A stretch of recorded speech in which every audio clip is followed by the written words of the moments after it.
क्या प्रमाण असत्य हो सकता है? कभी कभी असत्य हो जाता है प्रमाण। जैसे कोर्ट में आप देखेंगे कि जो वो अपराधी उसको रखा गया कोर्ट में और लोग प्रमाण प्रस्तुत कर रहे हैं जज के सामने कि इसने खून किया है, इसने हत्या की है और ये और वो, और प्रमाण प्रस्तुत किए जाते हैं। अब कोई कोई बड़े चालाक होते हैं लोग, गलत प्रमाण प्रस्तुत कर देते हैं, मनगढ़ंत प्रमाण प्रस्तुत कर देते हैं, और जज को क्या पता। तो हम क्या करते हैं कि हमेशा ज्ञान मार्ग में हमेशा ठोक बजा के देखते हैं हर चीज। जो सामने दिख गया अप्रोक्ष अनुभव, उस पर विश्वास नहीं करते।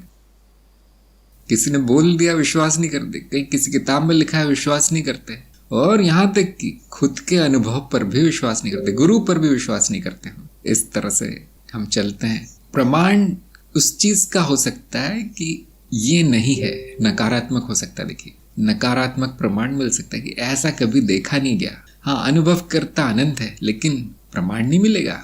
क्या कौन सा टेप लेके मेजर करेंगे उसको? क्या किस आधार पे बताएंगे कि वो अनंत है? हमारा जीवन तो अनंत नहीं है, हमारा जीवन छोटा सा है। तो हम क्या देखते हैं कि अनुभव करता की कहीं सीमा नहीं है, वो कहीं पर उसकी बाउंड्री बनाई नहीं जा सकती कि हाँ यहाँ समाप्त हो रहा है, देखिए इतना समाप्त हो गया। यहाँ तक कि अनुभव की भी सीमा नहीं है। तो हम क्या कहते हैं कि प्रमाण नहीं मिल रहा है कि वो सीमित है, प्रमाण ही नहीं मिलता, और फिर निर्णय लिया जाता है कि हाँ भाई अनंत है। ऐसे ही हम कहते हैं कि अनुभवकर्ता का कोई रूप नहीं है। अब प्रमाण नहीं मिलता कि उसका कोई रूप है। जब भी रूप देखो अनुभव होता है, वो तो दिख पड़ता है सामने, कि नहीं प्रमाण नहीं मिलता इसका कोई रूप। तर्क के हिसाब से भी नहीं हो सकता, तर्क भी तो प्रमाण है हमारा। कभी कभी हमारे ही अज्ञान के कारण, क्योंकि हम इतना सावधान नहीं थे, सारे विकल्प ढूंढे नहीं थे, इसलिए वो प्रमाण भी गलत हो जाता है कभी कभी।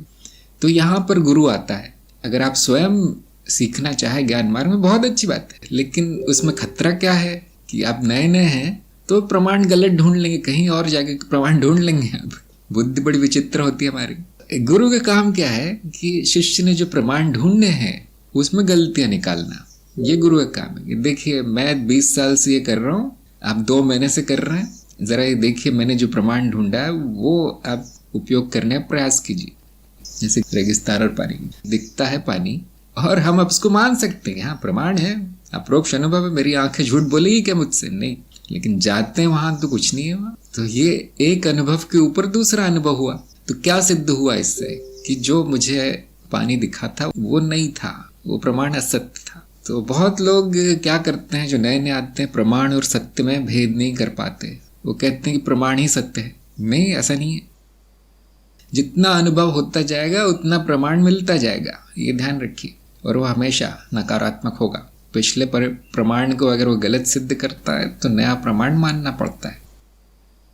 तो ऐसा विज्ञान भी ऐसे ही चलता है। देखिए अणु का एक व्याख्या की गई कि अणु ऐसा होता है, फिर पता चला नहीं किसी और ने कुछ और प्रयोग कर दिया, फिर वो वैसा होता है कि नहीं, उसके भी भाग होते हैं। फिर उन लोगों ने वो जो परमाणु थे उसको भी तोड़ दिया, उसके भी भाग होते हैं।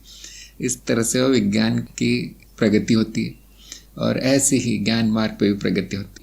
आपको प्रमाण को एक बार में नहीं मान लेना है। ये बातें देखिए न कार्यक्रम में बताई गई हैं, ना ऐसे वीडियो में बताई गई है।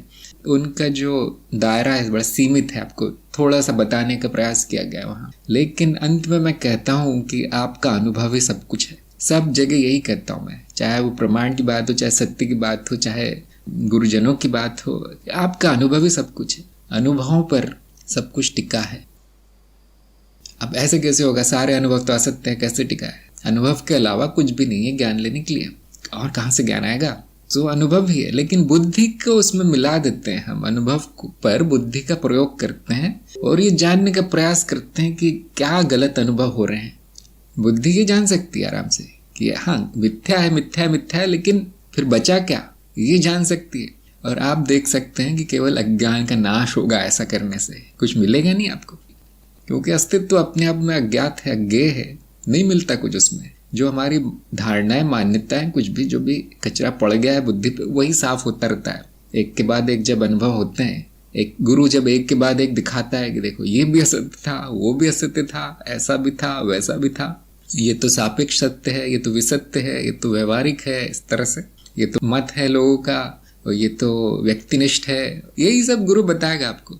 और अंत में आप सोचेंगे मुझे ज्ञान क्यों नहीं हो रहा। कोई बात नहीं, कोई बात नहीं, ज्ञान नहीं होता ज्ञान मार्ग में, है ना, ज्ञान नहीं होता अज्ञान का नाश होता है। सभी का अनुभव होगा, धीरे धीरे आते हैं सब लोग ज्ञान लेने यहाँ, लेकिन अज्ञेयतावादी बन जाते हैं।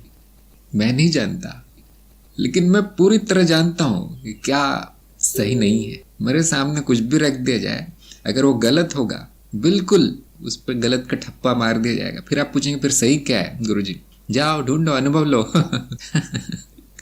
और अनुभव लो, तब तक लेते रहो जब तक कि मन में शांति ना आ जाए, समर्पण ना आ जाए, बुद्धि की सीमा न पार कर जाओ, अज्ञेयता की अंधेरी खाई तक न पहुंच जाओ।